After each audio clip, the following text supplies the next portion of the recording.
Welcome back to Ring of Fire. I'm Mike Papantonio.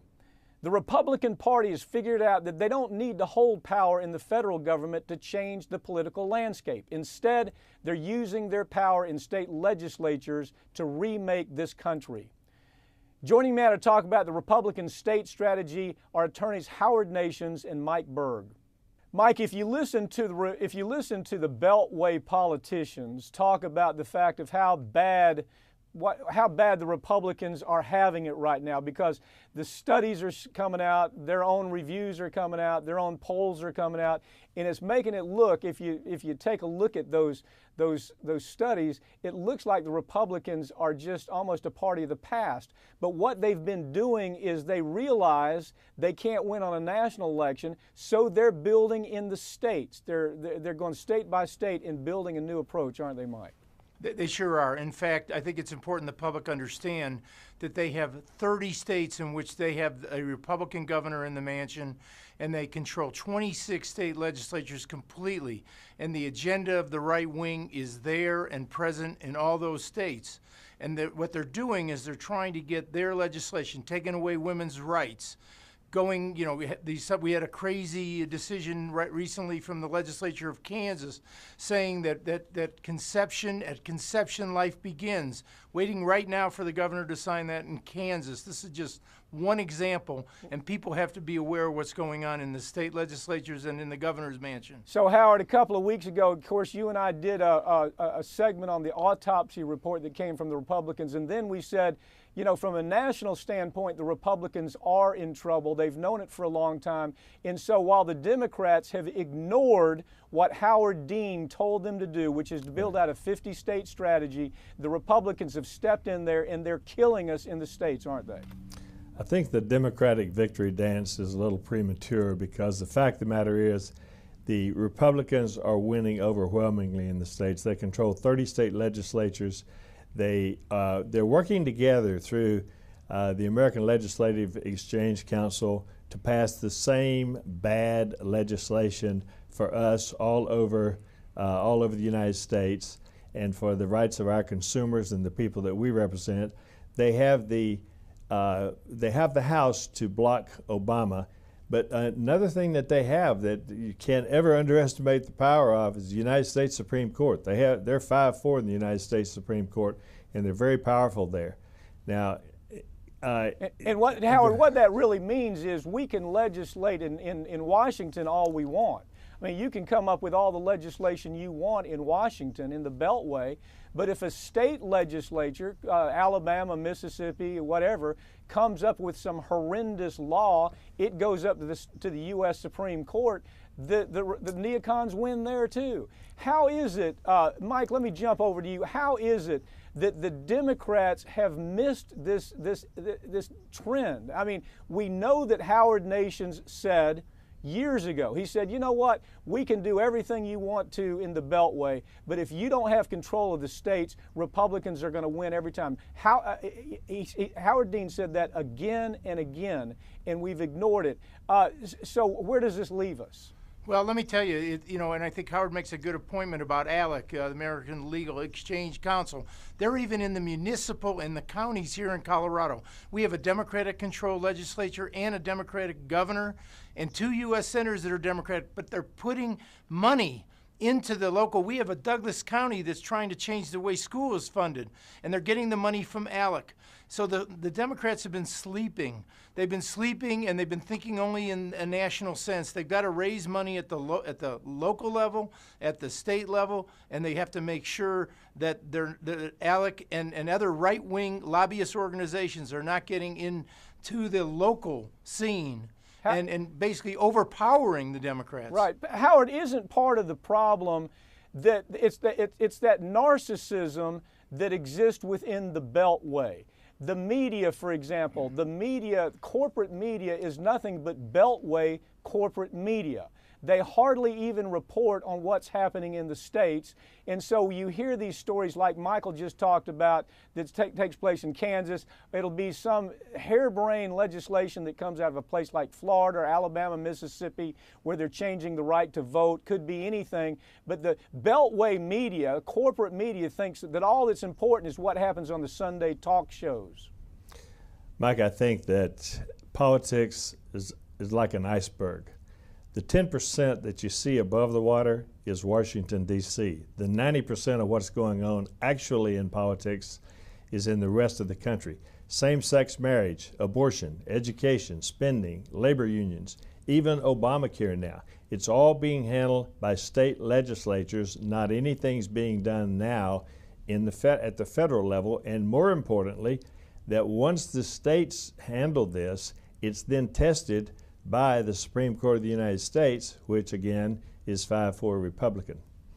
So let me go to you, Mike, on this. You mentioned earlier that the fact that you have Republicans controlling the governor's mansion, but they also control the state houses. I mean, if you take a look at the numbers, I think it's 30 out of 50 of the state houses are controlled by Republicans. You have about 18 legislatures controlled by Democrats. So this didn't just happen overnight. What you have is lobbyists going to states to try to change politics these days because they know they're controlling politics in state houses. So if you take a look at Obamacare, what they love to call Obamacare, which is a reform that's so important, we go state by state where there's Republican governors, Republican legislatures, and we see what they're doing to that federal legislation that came from the Beltway, right? Absolutely. And the Supreme Court opened the door with their decision. Everyone said, again, on a global level, that Obamacare was decided in favor of Obamacare, but it allows the states to either opt in or not opt in with regard to the expansion of Medicaid. And the Republican states, they're not doing that, even to the detriment of their own citizens. Each state will be able to decide those things. Look what happened in Wisconsin, where the money was put into that thing with regard to Walker to break the union. With the Medicaid expansion, it's hurting the people of that state, but the Republicans have an agenda and they're going to stick to it. So, Howard, haven't the Republicans gotten to the point at this stage where they almost laugh at the importance of controlling the White House? And if you really think about it, if they're gerrymandering in the states, that's allowing them to control the House. They don't worry about the Senate. They control the House. They accomplish state legislation that supersedes anything they try to do on a federal level. And at this point, I don't really see how you can take health care reform and have it really have any kind of meaningful impact, because the states that are going to line up neocon Republican are going to stop it. Well, all politics is local. And that is shown very clearly here, where state legislatures control the gerrymandering. The gerrymandering produces the Congress, or the House at least, and the House stops whatever the president's trying to do for the most part. And everything else is handled at state level. And right now the states are rejecting Obamacare, the very states that need it most. Ironically, the states where you have the largest number of low-income people, you have the largest number of people with the worst health habits. They have the obesity, the drinking, the smoking, all the problems that go along with that. Those are the very same states that are going out of their way to reject Obamacare by rejecting the Medicaid that they have the option to sign on to. Michael Berg, we saw one way that the Republicans are using the states just this last election cycle. We saw them trying to engage in voter purges, where they made it virtually impossible for people to vote. ID cards, which were nothing but a scam to keep people away from the polls. They had the governors and the state legislatures that were actually closing down traditional polling places. They were underfinancing the polling process. They were understaffing the process to where people in certain jurisdictions or certain voting areas had lines that sometimes lasted 4 to 8 hours. And so don't they come at us another way once they control that governorship, once they control that legislature? Don't they simply come at their policy changes that way? Absolutely. And in fact, that change from the bottom up, from the legislative, Ohio, which closed the lines down, they had 8-hour lines. What that does affect even the national election, because what they do, it discourages voting. They're taking rights away from the voter.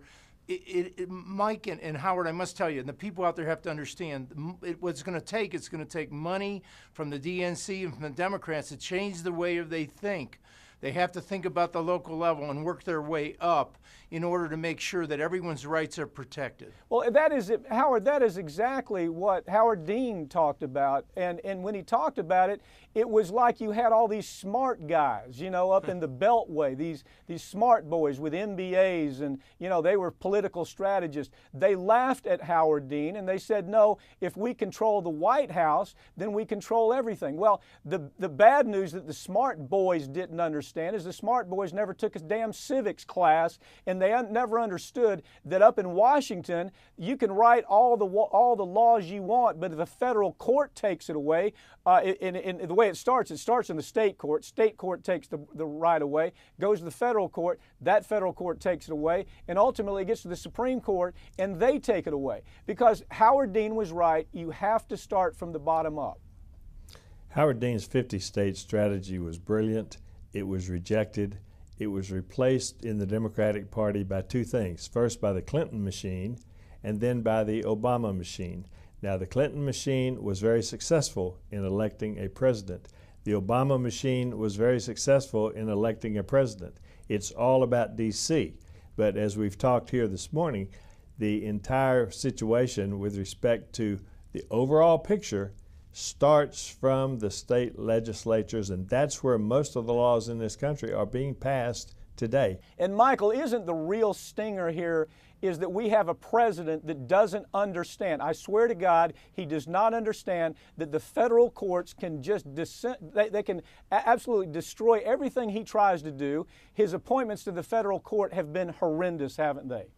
Well, they have it for the consumers. These are not consumer advocates. You would hope that Obama would understand enough about that it's important. You got to have federal judges, especially at the Court of Appeals, but even at the trial level, who understand what's going on with consumers in this country. He doesn't understand that. He hasn't made the appointments, and the appointments he's made overall haven't been very good for the consumer and for the people in this country who want to maintain their rights. He's always, Howard, in about 10 seconds, he simply doesn't understand the policy connections, does he? Well, he doesn't understand the policy connections, and the big problem now is not just who he's appointing, but the fact that he's not filling those appointments. If he gets 2 years into this term and he hasn't filled all those federal vacancies, they'll be held up. Howard Nations, Michael Berg, as usual, thanks for giving us the information.